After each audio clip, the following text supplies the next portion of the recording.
It was a lonely night. A night just like this. One man, Ryan, the official host of Reddit Voice, knew what he had to do. He had to read more of r/ProRevenge. What's going on, everybody?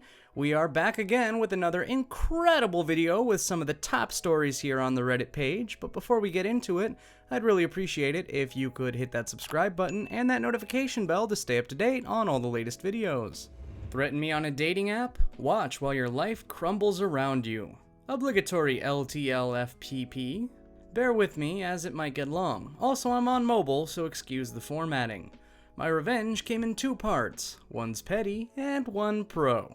Warning, the following contains graphic details of various kinds of bodily harm. If that bothers you, skip the background and just read the revenge. The backstory. When I was 19 or 20, I'm 25 now, I met a guy on Tinder. Let's call him Brad. Brad and I didn't get off to a great start, but I had no idea how bad it was going to get. At first, it just seemed we were incompatible, as he was pushy and rude, and I take no shit. If I had stopped there, I wouldn't be here right now, but it didn't stop me. Once I made it clear that I found Brad repulsive and wanted nothing to do with him, his messages took a turn. He threatened to stalk, kidnap, and far worse things. Along with some gory details about far worse things. I would talk about him, but I don't want to get this video demonetized. Sorry, guys. He also managed to find my home address 3 hours away from the city we were in and threatened to come find me. As a side note, it was my dad's address, and some small part of me wanted to see exactly how badly it would turn out for him if he showed up there. Of course, I warned my dad and gave him a picture of the guy. I also took screenshots of everything he sent me. The petty. Being a young woman with no idea whether or not this madman would actually go these lengths to find me, I called the cops, and when they came, they looked at the messages and told me it constituted as a terroristic threat, but also told me there wasn't much they could do unless Brad actually showed up. They did take down his details, including where he worked, which is listed in his bio.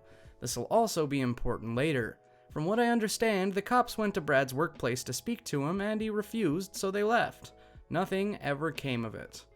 The second part of the petty is I found his Facebook. Again, don't put your workplace on all your social medias. I snooped around and managed to find a couple of his family members. I sent them all the screenshots along with an explanation of what happened. I didn't hear back for a few days, but when I did, it was from Brad's mom. She apologized profusely on behalf of her son and told me they were driving in from Brad's hometown 3 states away to confront him. She asked me not to warn him of this in advance, and I obviously agreed. I don't know what came of this, but I hope he got a good Southern-style ass-whooping. Now for the pro. A few years later, when Brad probably thought he was in the clear, something jogged my memory of what he did, and I decided it was time for him to face some actual consequences. I made a Facebook post including his picture and bio, all of the screenshots, and a message warning people in our area and asking them to share it around so that other women would know what they were dealing with. 2 days later, Facebook took it down, but the damage had already been done. 3K shares and many messages later, all of that information had made its way to his company's Facebook page. From what I understand, they were absolutely flooded with messages about Brad and his behavior. They responded with a stock message about how they were dealing with it according to their policies. This was disheartening, as I assumed they were just going to blow it off. But by this point, Brad had been working for them for at least 4 years. However, I soon learned this was not the case. Several women from his company messaged me to thank me for coming forward and exposing the kind of person they were working with. It was through one of these women that I found out what had happened to good old Brad. He was called into a meeting with his boss, HR, and the CEO of the company. As a side note, this is a multinational company and the CEO is a woman. They did not take the situation lightly. Within 2 days of posting on Facebook, Brad had been fired and escorted off the premises by armed security. In the end, Brad got what he deserved and now has a massive blank spot on his resume, as this company was his first out-of-college job, and he can no longer get a letter of recommendation from them. As far as what became of him, I don't know. I never heard from him again, though I did get a message from his grandma telling me that what I was doing is illegal. TLDR, man threatens me with graphic violence on a dating app. I inform the cops and his parents, and a few years later get him fired from his job, leaving a huge blank space on his resume that will be hard to explain. Steal my design and get all the credit? Enjoy getting kicked off. So my friend over in Korea studies fashion design, and she sometimes sends me over sketches of the designs and they all look amazing. Then again, I'm not into fashion. She's particularly interested in designing handbags and purses. She told me a story about how she shut down one of the most entitled, self-centered, lazy students on campus. Cast: Grace, our main character girl. Jane, the evil one. And Professor, the instructor of the course. Story: At first, Grace and Jane got along just fine. They were both interested in similar stuff and quickly became BFFs. Grace decided to show Jane her sketches and designs of handbags and purses, and Jane was so impressed by it because the sketches were in incredible detail, including all the patterns and sew lines, coupled with figurative measurements. Even Professor was impressed by it, and to no surprise, Grace got a high mark on their first major exam. Jane didn't do so well, and practically followed Grace everywhere to get pointers on how to do better. So Grace decided to help her out. Unfortunately, Jane turned out to be one of the most entitled, lazy, and selfish people that Grace has ever met. Things that Jane did to piss Grace off included, but was not limited to, not paying attention, being late on their study session, never showing appreciation, didn't pay for coffee or snack, complaining annoyingly about how hard it was to draw something. Grace pretty much gave up on her after a week, refusing to meet Jane outside of her class.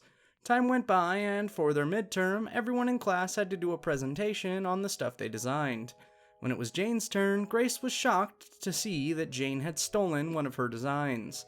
Thankfully, Grace had multiple designs going on, so there were no conflicts when it was her turn to present. But she was seething with rage. Grace had a meeting with the professor afterwards, and the professor knew what was going on, but couldn't really do anything about it because Jane, it turns out, was the daughter of the chairman, or one of the major investors. Grace said she couldn't recall.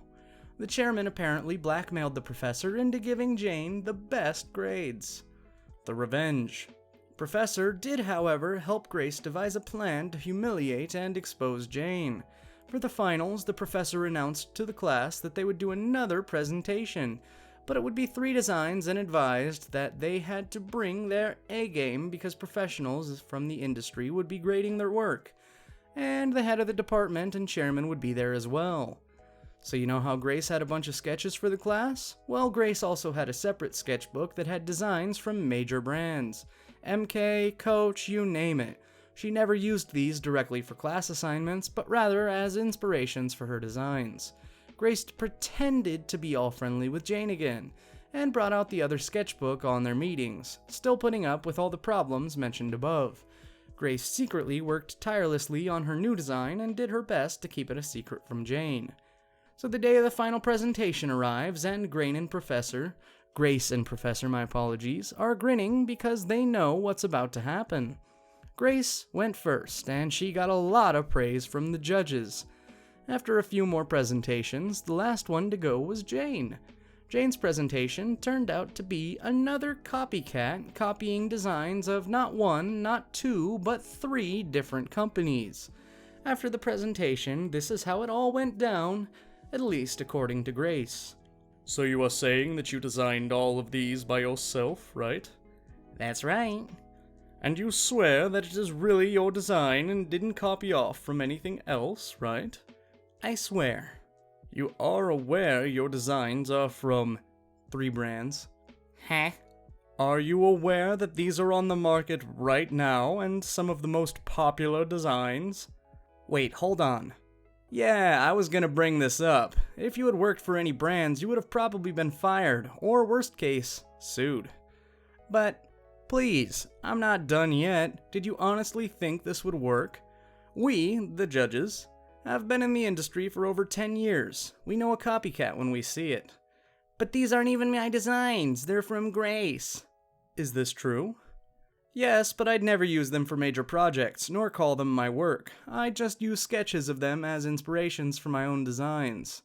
Well, that was clear from your presentation, Grace. Turning back to Jane. Now, Mrs. Jane, this is a clear case of plagiarism, and I do hope your school is merciful on the matter. After the presentation was over, the chairman screamed at the professor in front of everyone.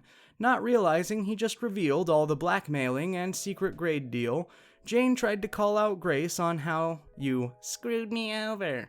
But it really didn't matter. No one listened to Jane's attempts at slander, and was kicked out of the school. Chairman pretty much lost all support and had to resign, and was replaced by a far more honorable and competent one. Edit. It's only been 3 hours and I already got silver. Thanks, guys.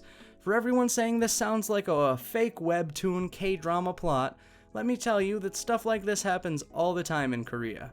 But most of the time, victims tend to just swallow the losses and try not to make a big deal out of it because they don't want the infamy of all the drama that it will release.